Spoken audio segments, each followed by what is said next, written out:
Assalamualaikum warahmatullahi wabarakatuh. Hamdan wa syukranillah, salatan wassalaman ala rasulillah, wa ala alihi wa sahbihi wa mawalah, wa la hawla wa la quwata illa billah, rabbi surahli sadri wa yassirli amri, wahlul uqdatan min lisani yafqahu qawli, amma ba'd. Apa kabar semuanya hari ini? Semoga semuanya diberikan kesehatan oleh Allah, semoga semuanya diberikan kenikmatan untuk bisa thalabul ilmi. Mudah-mudahan apa yang akan kita pelajari hari ini bisa manfaat barokah fiddin wa dunya hatal akhirah. Dan mudah-mudahan Allah memberikan rizki, kepahaman kepada kita akan materi yang kita pelajari hari ini. Nah, hari ini kita sampai pada materi kaidah dhahir dan takwil. Sebelum itu, mari kita membaca suratul Fatihah bersama-sama. Semoga Allah memudahkan thalabul ilmi kita pada kesempatan hari ini dan mudah-mudahan ilmu kita manfaat barokah fiddin wa dunya hatal akhirah. Liridallah wa li syafaati Rasulillah sallallahu alaihi wasallam wa li hadhihi niyah salihah al-Fatihah.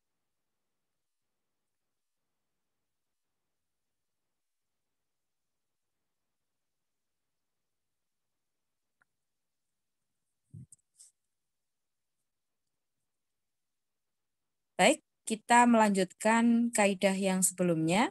Hari ini kita sampai pada kaidah usul fikih yang poin zahir dan takwil. Nah, kalau misalnya membincang tentang kaidah zahir dan takwil, nanti kita akan ketemu dengan KD-nya dulu. Yang di sini kita lihat dulu KD kita akan menghayati ketentuan kaidah zahir dan takwil. Dan juga nanti kita bisa menyajikan hasil analisis contoh penerapan kaidah zahir dan takwil. Yang nanti kedepannya diharapkan kita semuanya mampu menerima kebenaran ijtihad yang dihasilkan melalui penerapan kaidah zahir dan takwil.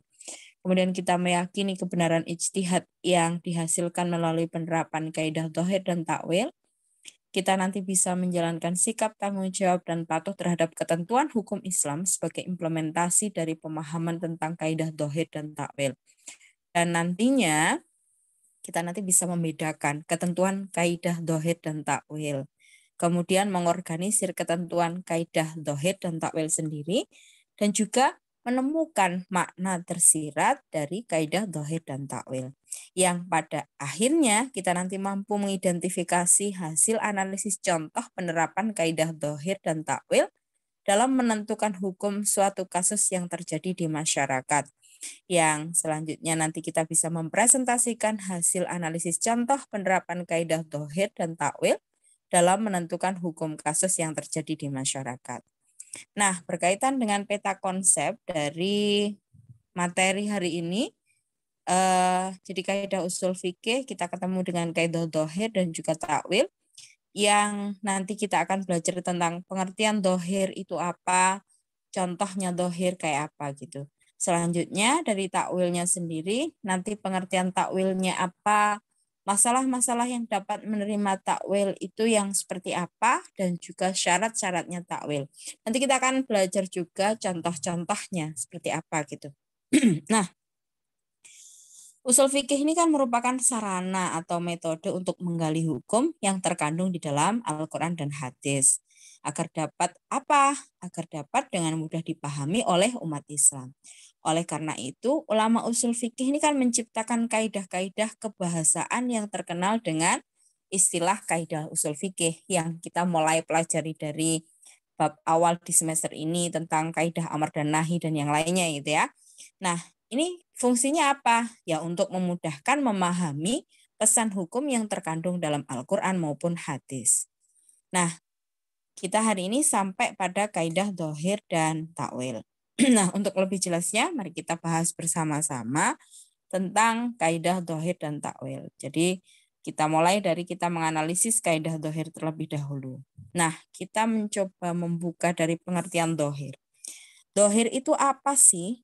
Menurut bahasa, zahir itu adalah terang dan jelas. Sedangkan menurut istilah, zahir itu adalah ma ihtamala amroini ahaduhuma adharu minal akhari wastu'mila fihi. Suatu lafadz yang mengandung dua kemungkinan arti. salah satu dari keduanya lebih kuat daripada yang lain dan makna yang lebih kuat itulah yang digunakan. Nah, di sini contohnya asatun itu kan maknanya macan yang lebih kuat. Nah, makna lain yang terkandung di dalam makna asatun itu adalah laki-laki pemberani. Yang kedua, yatun. Yatun itu jelas makna yang lebih kuat itu adalah tangan.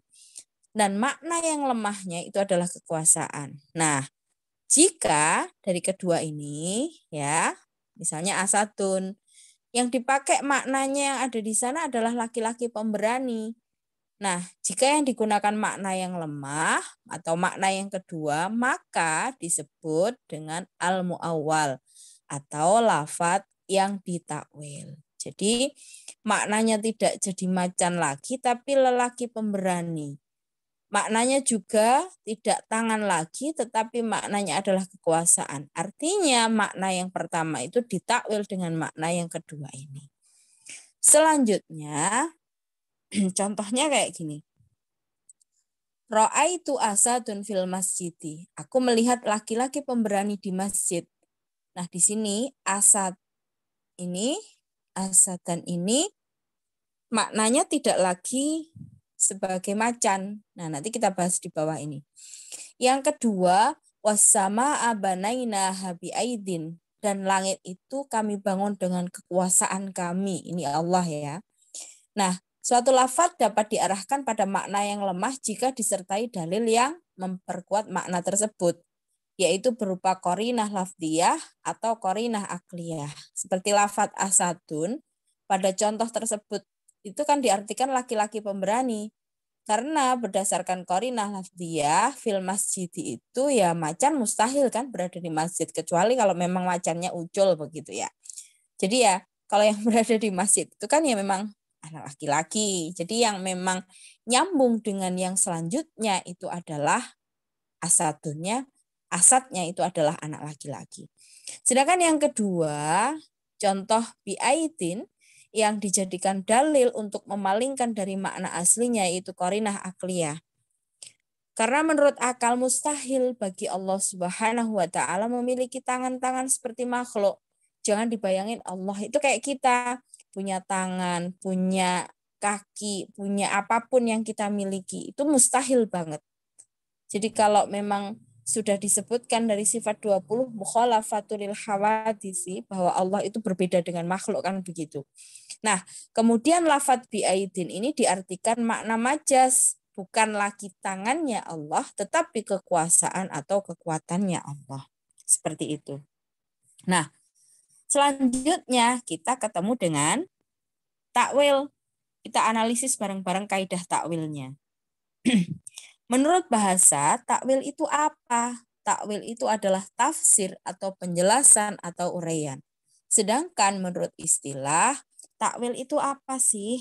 Takwil adalah at-ta'wilu huwa sarful lafzi an dhahirihi ila makna yahtamiluhu bidalilin.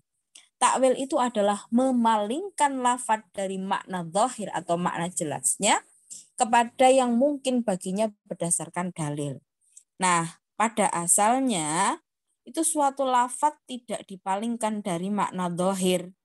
Menakwilkan atau memalingkannya dari makna dohir kepada makna lain itu tidak sah kecuali apabila takwil itu didasarkan dalil syar'i berupa nas, kias, atau prinsip-prinsip umum hukum. Nah, apabila takwil itu tidak didasarkan dalil syar'i yang sah, tetapi keinginan sendiri, maka takwil itu tidak sah dan merupakan tindakan menyalahi hukum dan nas. Demikian juga takwil yang bertentangan dengan nas yang sharih atau takwil kepada arti yang tidak mungkin dari lafadz merupakan takwil yang tidak sah. Nah, selanjutnya kita akan menuju kepada masalah-masalah yang dapat menerima takwil. Nah, para ulama itu sependapat bahwa masalah-masalah furu' dapat menerima takwil. Adapun mengenai masalah yang berhubungan dengan usul fikih atau akidah, mereka terpecah ke dalam 3 madhab. Yang pertama, masalah-masalah yang berhubungan dengan akidah tidak dapat menerima takwil. ini pendapat golongan musyabbibah, yaitu orang-orang yang menyamakan Tuhan dengan makhluk. Ya na'udzubillah ya. Ini Tuhan dianggap sama dengan makhluk. Ini berarti kan memang ya na'udzubillah. Yang kedua, masalah-masalah yang berhubungan dengan akidah dapat menerima takwil, tetapi takwilnya diserahkan kepada Allah Subhanahu wa taala. Nah, ini madhab ulama salaf. Yang ketiga, masalah-masalah yang berhubungan dengan akidah dapat menerima takwil. Nah, ini pendapat ulama khalaf. Nah, selanjutnya contohnya ini. Firman Allah dalam Quran surat Ad-Dzariyat ayat 47. Was-samaa'i banainaha bi'aidi wa inna lamusi'un. Dan langit itu kami bangun dengan kekuasaan kami, Allah ya ini. Dan sesungguhnya kami benar-benar berkuasa. Nah, lafat aidin jamak dari lafat yadun yang arti dohirnya itu adalah tangan. Nah, menurut pendapat pertama yang tadi sudah disebutkan ada 3 pendapat tadi ya. Yang menurut pendapat yang pertama bahwa Allah mempunyai tangan seperti tangan kita. Akibat Allah mempunyai tubuh. Jadi kan akhirnya ini dianggap sama dengan kita. Jadi ya mustahil banget kalau Allah itu sama dengan kita. Nah, makanya untuk pendapat yang pertama, na'udzubillah. Pendapat yang kedua, yang dimaksud tangan di sini terserah kepada Allah dan tidak dapat dijangkau oleh akal kita. Oh, kita nggak nyampe mikir tangannya Allah itu kayak apa? Ya dunia di sini ini maknanya kayak nggak nyampe kita mikir di sini. Nah, kalau menurut pendapat yang ketiga bahwa tangan itu artinya kekuasaan. Selanjutnya, syarat-syarat takwil.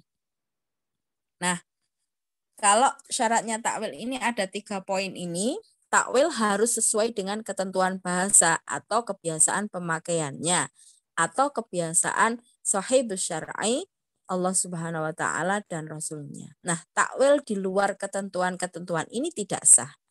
Yang kedua, ada dalil yang menunjukkan bahwa yang dimaksud dengan lafaz itu adalah makna atau arti yang ditakwilkan. Sedangkan yang ketiga, apabila takwil itu didasarkan kepada kias, maka hendaklah kias jali, bukan kias khafi. Selanjutnya, contoh-contoh takwil yang sah. Nah, kita lihat. Di antara takwil yang sah adalah pengkhususan terhadap yang umum dan pembatasan terhadap yang mutlak. Tanyakan S. Contoh pertama, seperti firman Allah, wa ahallallahu al-bai'a wa harramar riba. Padahal Allah telah menghalalkan jual beli dan mengharamkan riba. Menurut zahir ayat setiap jual beli itu halal. Jadi dari awalnya itu, jadi zahirnya ini sudah dijelaskan di sini.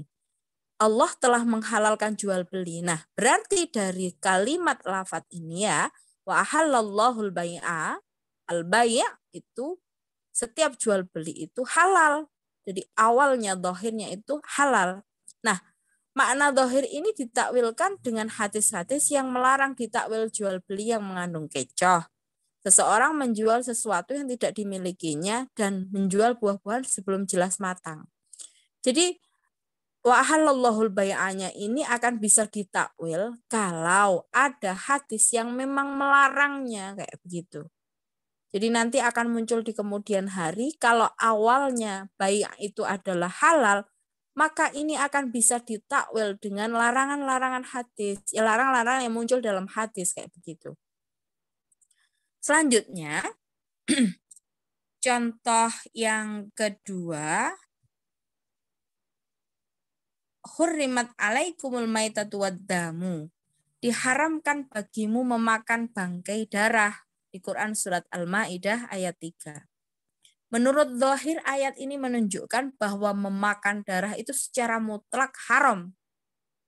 Makna zahir ini ditakwilkan pembatasan dalam ayat. Audaman masfuhan atau darah yang mengalir. Demikianlah setiap pengkhususan atau dan pembatasan yang dikehendaki oleh penyesuaian antara ayat dengan ayat atau ayat dengan hadis. Kayak begitu. Kemudian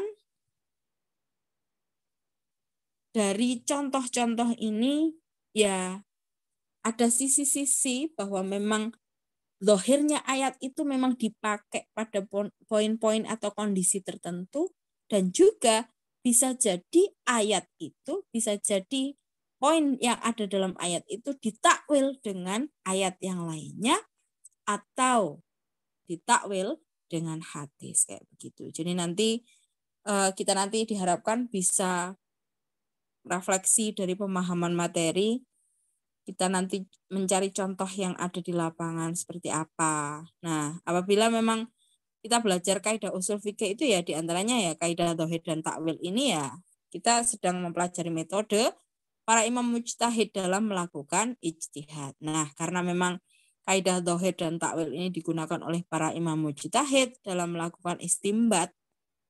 Jadi ini dipakai untuk mengistimbatkan atau menggali dan menetapkan hukum kayak gitu ya. Oleh sebab itu, jika memang kita ingin mengetahui bagaimana cara ulama melakukan ijtihad, ya kita memang harus mempelajari ya diantaranya ada zahir dan takwil ini.